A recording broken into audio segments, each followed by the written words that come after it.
গো পটো, মহারাজের বায়না দেওয়া প্রতিমার কাজ আর কত দূর? এই তো হচ্ছে, পুজোর আগের দিন সন্ধেবেলা পেয়ে যাবে। না না না না, সন্ধ্যেবেলা নয়, বিকেল বেলাতে দিতে হবে।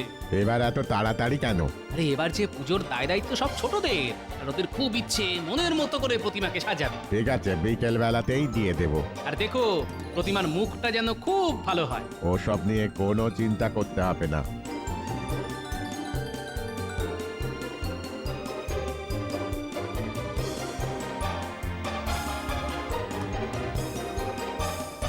পুটি দেখ তো টেম্পার শিকলিগুলো ঠিকঠাক হয়েছে কিনা।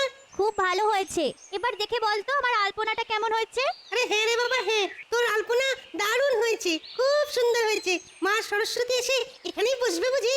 হ্যাঁ, কিন্তু গোপাল দাদু তো সেই কখন ঠাকুর আনতে গেছে, কই এখনো তো এলো না। আরে দাদু তো বলে গেছে প্রতিমা, ফল, তারপর ওই পুজোর দশকর্মার সব কিছু একসঙ্গে নিয়ে আসবে, তাই হয়তো দেরি হচ্ছে। কিরে, তোদের ব্যবস্থা কত দূর? এই তো পণ্ডিত মশাই এগোচ্ছে। বাহ, রঙিন কাগজের শিকলি দিয়ে কি সুন্দর মণ্ডপ সাজিয়েছিস তোরা। তারপর এত সুন্দর আলপনা। বাহ বাহ বাহ বাহ বাহ, তোদের যে এত গুণ, এ তো আগে জানতাম না। ব্যাস হয়ে গেল, একসঙ্গে সব বাজার করে নিয়ে এলাম।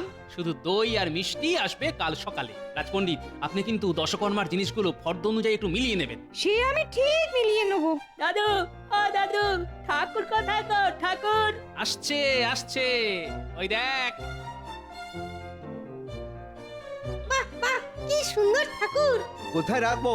ওই যে গোল করে আলপনা দেয়া হয়েছে, ওইখানে রাখো কাকু। একটু সাবধানে বসাও, আমার আলপনা কিন্তু এখনো কাঁচা আছে। ঠিক আছে রে বাবা, ঠিক আছে, দেখবি তোর আলপনা একেবারে ঘাটবে না। দেখি, আহ, বাহ, খুব সুন্দর মানিয়েছে রে। কিরে পুটি, ঠাকুরের মুখটা ভালো হয়েছে তো? খুব ভালো। কিন্তু দাদু, ঠাকুর তো এলো, কিন্তু ঠাকুরের হাঁস। আহা, আসছে আসছে। ওই দেখো, ওই দেখো, ওই পোটো মশাইয়ের ছেলের কোলে চেপে আসছে।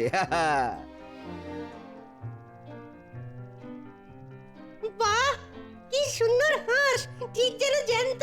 তা পুজোর কেনাকাটা তো সব হয়ে গেল, এখন তাহলে যে যার বাড়ি চলে যা। কাল খুব ভোর ভোরে এসে মালা টালা দিয়ে সাজিয়ে ফল টল গুলো কেটে ফেলবি, কেমন? ঠিক আছে। ও গোপাল দাদু, তুমি তো দেখছি কোল থেকে হাঁসটাকে আর নামাতেই চাইছো না। ওটাকে ঠাকুরের পাশে রাখো না।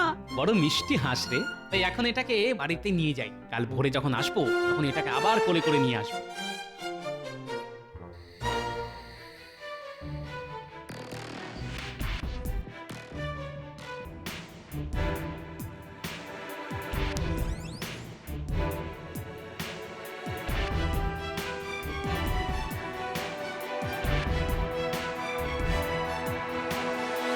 বুঝকে এই কাক ভরে পুকুরের ঠান্ডা জলে চান করে কিন্তু খুব শীত করবে।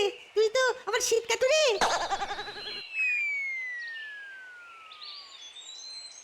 আরে দেখ দেখ, মন্ত্রী মশাইয়ের বাড়িতেও সরস্বতী পুজো হচ্ছে। আরে ঠাকুরটা ঠিক আমাদের পাঠশালার ঠাকুরের মতো দেখতে। হয়তো একই পোটো মশাই তৈরি করেছে। চল চল, তাড়াতাড়ি চল, আমাদের এখন অনেক কাজ।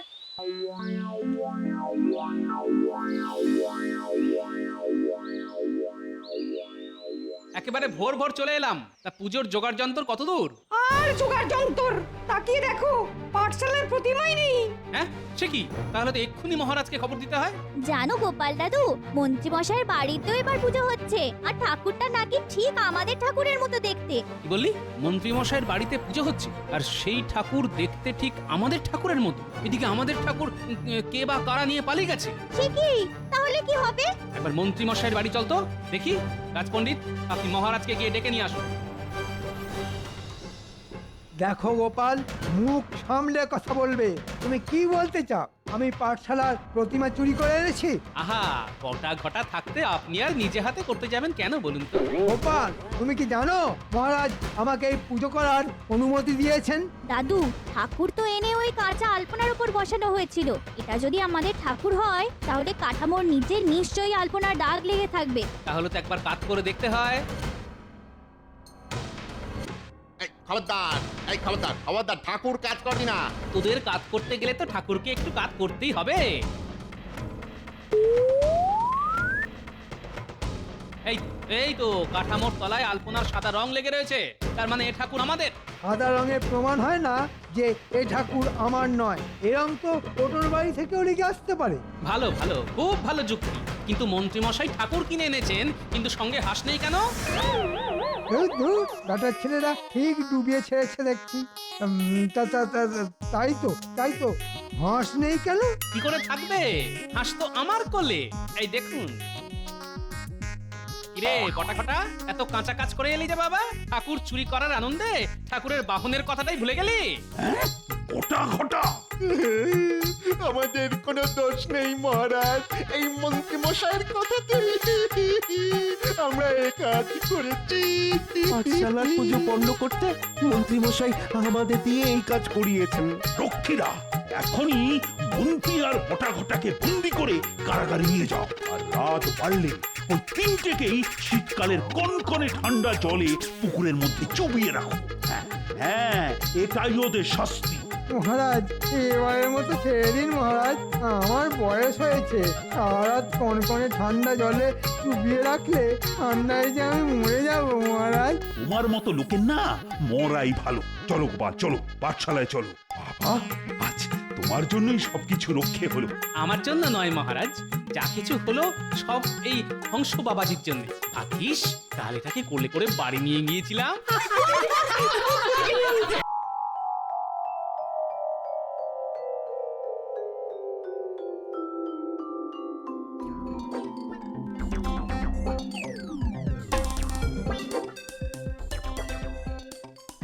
আমাদের ডেকেছেন মন্ত্রী মশাই?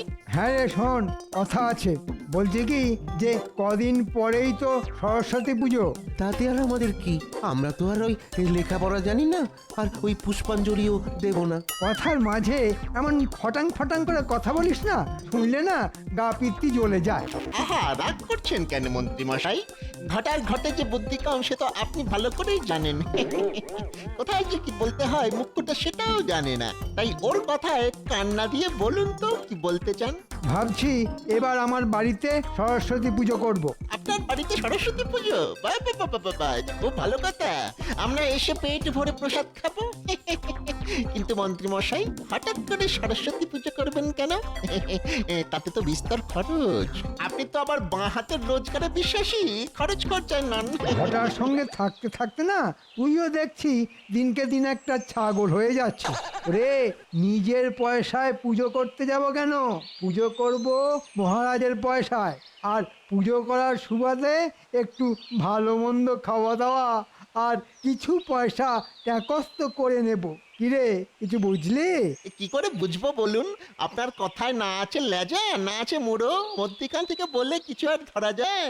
তাহলে পরিষ্কার করেই বলছি, গত কয়েকদিন ধরে রাজবাড়িতে চুনকাম হচ্ছে। সে তো জানি, টাকা থাকলে ভূতের বাপেরও শ্রাদ্ধ হয়, আর রাজবাড়িতে বছর বছর চুনকাম তো হবেই। বাজে না বকে আমার কথাটা শোন। হ্যাঁ বলুন। মিস্ত্রিকে ভুজুং দিয়ে এমন বন্দোবস্ত করেছি না বাবা, সরস্বতী পুজোর আগে চুনকামের কাজ কিছুতেই শেষ হবে না। কিন্তু রাজবাড়িতে চুনকাম শেষ হওয়া আর না হওয়ার সঙ্গে সরস্বতী পুজোর কি সম্পর্ক? ওরে মাথা মোটা, এতদিন সরস্বতী পুজো কোথায় হতো? রাজবাড়িতে। আর চুনকাম শেষ না হলে ওই ধুলো ময়লার মধ্যে ওখানে কি সরস্বতী পুজো করা যাবে? এটা একেবারে খাঁটি কথা বলেছেন। তাই ভাবছি মহারাজকে ভুজুং ভাজুং দিয়ে ওই পুজো এবার আমার বাড়িতে সরিয়ে নিয়ে আসবো। বাবা, খরচ মহারাজের আর মোচ্ছব আমাদের। কি মাথা খেলিয়ে কেমন একটা বুদ্ধি বের করেছি বল?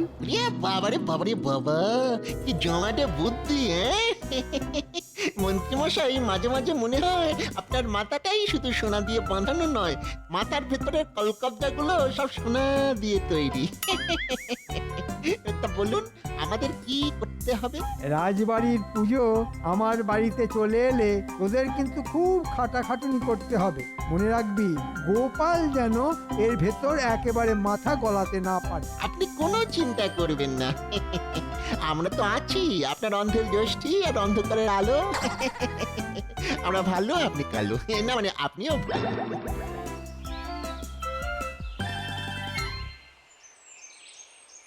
গিন্নি তাড়াতাড়ি ভাত দাও দেখি, আজ একটু সময় মতো রাজসভায় পৌঁছতে হবে বুঝলে। রাজসভায় আজ কি এমন কাজ আছে গো? বারে ভুলে গেলে কদিন বাদেই তো সরস্বতী পুজো, সেই নিয়ে এই মহারাজ আজ আলোচনা করবেন বুঝলে। ও সরস্বতী পুজো, তা ভাত আমি দিতেই পারি, কিন্তু তোমাকেও একটা কথা দিতে হবে। হ্যাঁ, কি কথা গিন্নি? এবারে সরস্বতী পুজোতে আমাকে একটা বাসন্তী রঙের শাড়ি কিনে দিতে হবে।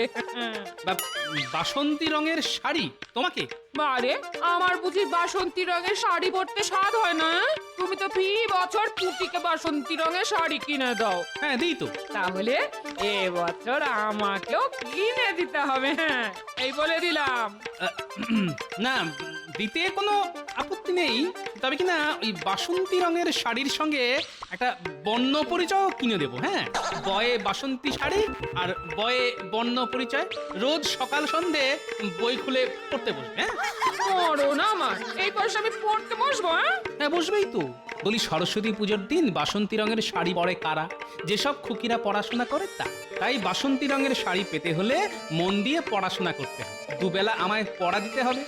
দুর্নীতি করতে তোমার বাসন্তী রঙের শাড়ি আমায় কিচ্ছু দিতে হবে না, তোমায় যাও।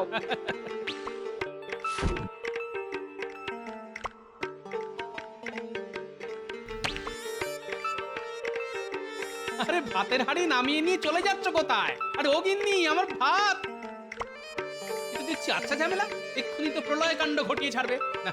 যেমন করি হোক শ্বশুর মশাইয়ের এই পাগল মেয়েটাকে ঠান্ডা করতে হবে। আরে রোগিনী, গিন্নি গো, আরে গোপাল দাদু, ও গোপাল দাদু। বোঝো, এদিকে গিন্নি, অন্যদিকে নাতি নাতনির দল। বল কি বলবি? বলতে এসেছি যে কদিন বাদই তো সরস্বতী পুজো। তো অন্যবারের মতো এবারেও রাজবাড়িতে ঘটা করে সরস্বতী পুজো হবে তো? আরে আশ্চর্যের কথা শোনো, ঘটা করে সরস্বতী পুজো হবে না কেন? এবার কিন্তু আমায় আলপনা আঁকতে দিতে হবে। হ্যাঁ গো দাদু, পুটি না খুব সুন্দর আলপনা আঁকতে শিখেছে। ঠিক আছে ঠিক আছে, তাই হবে, পুটি আলপনা দেবে। তা তোরা এখন যা তো বাপু, আমায় আবার এক্ষুনি নিয়ে খেয়ে রাজসভায় যেতে হবে। আরে আজকে তো এই পুজো নিয়েই রাজসভায় আলোচনা আছে। তাহলে এখন আমরা আসছি দাদু, আমার আলপনা দেওয়ার কথাটা কিন্তু মনে রেখো। রাখবো রে বাবা, রাখবো। এখন তোর আয় তো দেখি। গিন্নি, আরে ও গিন্নি, কি হলো কি? এমন করে গিন্নি গিন্নি করে পাড়া মাথায় করে তুলছো কেন? হ্যাঁ, আমি কি মরে গেছি নাকি? হ্যাঁ, বালাই ষাট, তুমি মরবে কেন? কিন্তু মুখের সামনে ভাতের থালা না পেলে আমি যে মরে যাব গিন্নি। কিন্তু আমার শাড়ি দেবো দেবো দেবো, কিনে দেবো। কিন্তু এই বয়সে আর এরকম ভারী চেহারায় বাসন্তী রঙের শাড়িতে তোমায় যে বড়ই বিদ্যে লাগবে গিন্নি। কি কি বললে? না, বলছিলাম কি, তুমি একটা ডুরে শাড়ি নাও, লাল পেড়ে শান্তিপুরে ডুরে কাটা শাড়ি। ও যা মানাবে না তোমায়, সত্যি বলছি, যে দেখবে সে আর চোখ ফেরাতে পারবে না গিন্নি। মরণ কথা চিনি দেখো। যাও নে এসো, আমি ভাত বাড়ছি, যাও। যাক বাবা, শান্ত হলো। বউ শান্ত মানে জগৎ শান্ত। হ্যাঁ, যে জন্য তোমাদের সকলকে আজ রাজসভায় আসতে বলেছি। এই কদিন বাদেই তো মা সরস্বতীর পুজো। আমি কিন্তু এবছর আগে ভাগেই পূজার ফর্দ তৈরি করে রেখেছি মহারাজ। সে তো রেখেছো, কিন্তু পুজোটা এবার কোথায় হবে সেটা নিয়ে কিন্তু একটা বড়সড় সমস্যা তৈরি হয়েছে। তার মানে আমার কৌশল মতোই সব কিছু এগোচ্ছে। কি সমস্যা মহারাজ? একবার মুখ ফুটে বলে ফেলুন, দেখুন আপনার এই মন্ত্রী সেই সমস্যার সমাধান করতে পারে কিনা। মানে তোমরা তো সকলেই জানো যে রাজবাড়িতে চুনকাম মানে রগ হচ্ছে। তা আশা করেছিলাম সরস্বতী পুজোর আগেই চুনকামের কাজটা শেষ হয়ে যাবে, কিন্তু কাজের যা গতি তাতে তো মনে হচ্ছে না যে সরস্বতী পুজোর আগেই কাজটা শেষ হবে। আর বাড়ি জুড়ে ধুলো ময়লার মধ্যে কি ঠাকুর পুজো হয়? আচ্ছা তোমরাই বলো। না মহারাজ, এভাবে পুজো হয় না। তাহলে পুজো কোথায় হবে? আমি একটা কথা বলবো মহারাজ। বলো বলো বলো। বলছিলাম কি, এই রাজ্যে রাজার পরেই তো মন্ত্রীর স্থান, তাই রাজবাড়িতে অসুবিধে থাকলে আমার বাড়িতে হোক। তোমার বাড়ি? হ্যাঁ মহারাজ, আমার বাড়ি। কোনো ধুলো ময়লা নেই, একেবারে ঝকঝকে তকতকে। আপনি শুধু টাকা দিয়ে দিন, দেখবেন নির্ঝঞ্ঝাটে পুজো মিটে যাবে। এইবার বোঝা গেল পুজোর ব্যাপারে মন্ত্রী মশাইয়ের এত উৎসাহ কেন। আমি একটা কথা বলবো মহারাজ। এই সেরেছে, টেকো গোপাল আবার কি বলতে চায়? হ্যাঁ, বলো বলো কি বলতে চাও? আমি বলি কি, পুজো যখন রাজবাড়িতে করা যাবেই না, তখন পুজো হোক পাঠশালায়, বিদ্যাস্থানে বিদ্যাদেবীর আরাধনা। বাহ বাহ বাহ বাহ, ভালো হবে ভালো হবে, খুব ভালো হবে। এই না হয় গোপালের মাথা। কি তোমরা সবাই কি বলো? খুব ভালো হবে মহারাজ। ব্যাস হয়ে গেল, আমার বাড়া ভাতে বদমাস টেকোটা ঠিক ছাই ঢেলে দিল। কিন্তু মহারাজ, পাঠশালায় তো জায়গা কম, ওইটুকু জায়গায় কি পুজো করা যাবে? কেন যাবে না মন্ত্রী মশাই? পুজো তো ছোটদের, ছোটরা তো আর বড়দের মতো জায়গা নিয়ে মারামারি করে না। দেখবেন পাঠশালায় পুজো করতে কোনো অসুবিধে হবে না। তাহলে এই কথাই রইলো, পাঠশালায় বিদ্যাদেবীর আরাধনা হবে। গোপাল, তুমি কিন্তু জোগাড় যন্ত্র সব শুরু করে দাও। সেসব নিয়ে আপনি কোনো চিন্তা করবেন না মহারাজ। আমার নাতি নাতনিরা তো সরস্বতী পুজো করার জন্য যাকে বলে একেবারে মুখিয়ে আছে। কুটি তো আবার পুজোর জায়গায় আলপনাও আঁকতে চাইছে। বাহ বাহ বাহ, খুব ভালো ভালো ভালো। এবার তাহলে পুজো ওদেরকেই করতে দাও। ওরাই পোছাক, ওরাই মালা গাথুক, ফল কাটুক, আলপনা দিক। আমরা বড়রা শুধু ওদের উৎসাহ দিয়ে যাব। এই পণ্ডিত, তোমার আবার এসবে কোনো আপত্তি নেই তো? না মহারাজ, কোনো আপত্তি নেই আমার। ভুল ত্রুটি কিছু হলে আমি তো আছি, শুধরে দেবো। বাহ বাহ বাহ, খুব ভালো ভালো ভালো। ব্যাস, কি ভেবেছিলাম আর কি হয়ে গেল। আর সব কিছু হলো ওই বেটা পেট মোটা টেকোটার জন্য। দাঁড়াও, এমন পেঁচ কষবো না, পুজো করা একেবারে মাথায় উঠে যাবে। গিন্নি, আরে ও গিন্নি, আরে কোথায় গেলে গো? কি হলো কি? যাচ্ছ কেন? এই নাও, দেখো কি এনেছি। উমা, এত শাড়ি! হ্যাঁ, শাড়ি। বাসন্তী রঙেরটা পুটির, আর লাল পেড়ে ডুরে শাড়িটা তোমার। কি পছন্দ হয়েছে? খুব খুব পছন্দ হয়েছে গো। লাল পেড়ে ডুরে কাটা শাড়ি, তাই এখন শুধু ভাব আর নয় আড়ি। যাও যাও যাও, কচি কড়াইশুঁটি আর তেল দিয়ে চারটি মুড়ি মেখে আনো তো দেখি, খুব খিদে পেয়েছে। আমি এক্ষুনি আনছি। কি গো দাদু, রাজবাড়িতে পুজোর কথা হলো? আরে হ্যাঁ, হয়েছে। আর একটা নতুন খবরও আছে। কি খবর দাদু? রাজবাড়ির বদলে এবার পুজো হবে তোদের পাঠশালায়। বাহ বাহ, কি মজা! আর পুজোর সব জোগাড় যন্ত্র করবি তোরাই। কেউ ফুল তুলবি, কেউ মালা গাঁথবি, কেউ ফল কাটবি। আর আমার আলপনা? আঁকবি তো, এমন সুন্দর করে আলপনা আঁকবি যাতে মহারাজ দেখে একেবারে মুগ্ধ হয়ে যান। তোরা ঠিক করে নে, কে কি করবি। আমি ফুল তুলে আনবো। আমি মালা গাঁথবো, আর টেপা লাল নীল কাগজ দিয়ে শিকলি বানাবে। পুজোর আগের দিন আমি আলপনা দেব, আর পুজোর সকালে ফল কাটবো। ব্যাস, তাহলে তো হয়েই গেল। পাঠশালায় একেবারে জমজমাট পুজো। কুমন মশাইয়ের বাড়িতে ঠাকুর গড়ার বায়না দিয়েছো তো? বায়নারও দেওয়াই আছে, তবে আজই একবার গিয়ে পাকা কথাটা বলে আসবো। দেখো, ঠাকুরের মুখটা যেন খুব ভালো হয়। আর হাঁসটা যেন বেশ বড় সড়ো হয়। হ্যাঁ, আরে বাবা, হবে হবে, সবকিছু খুব ভালো করে হবে। এই নাও মুড়ি। হ্যাঁ দাও, আয়। মুড়ি খেতে খেতে পুজোর অন্য কথাগুলো সেরে নে।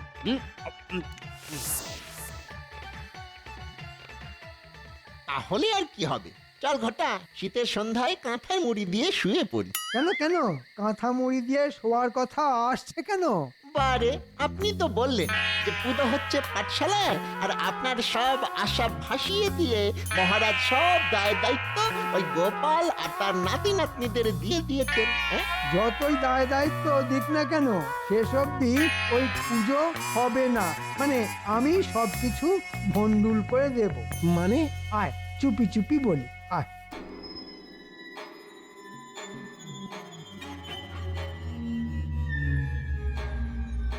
বাবারি বাবারি বাবা, কি বুদ্ধি! না মন্ত্রী মশাই, আগে বলেছিলাম আপনার মাথার ভিতরের কলকবজাগুলো সব সোনা দিয়ে তৈরি। এখন বলছি তার মধ্যে কটা হিরেও বসানো আছে। নিজের বাড়িতে নিজের মতো করে পুজো করব বলে মহারাজের কাছ থেকে কিছু অর্থ সাহায্যও নিয়ে আসবো। আবার পাঠশালার পুজো পণ্ড হয়ে যাওয়ার পর দেখবেন দলে দলে লোক আপনার এখানে সেই পুষ্পাঞ্জলি দিয়ে যাবে। টেকো গোপাল এসব দেখবে আর আঙুল চুষবে। আচ্ছা আচ্ছা, ওই কুমোর কি আপনার এইসব শেখানো কথা বলতে রাজি হবে? আরে, হাতে একটা টাকা গুঁজে দিলেই দেখবি ঠিক রাজি হয়ে যাবে। তোরা শুধু আসল কাজটা করে দিবি। আপনি কোনো চিন্তা করবেন না মন্ত্রী মশাই, আগের রাতে আমরা যাব। আর তাহলে এখন আয়।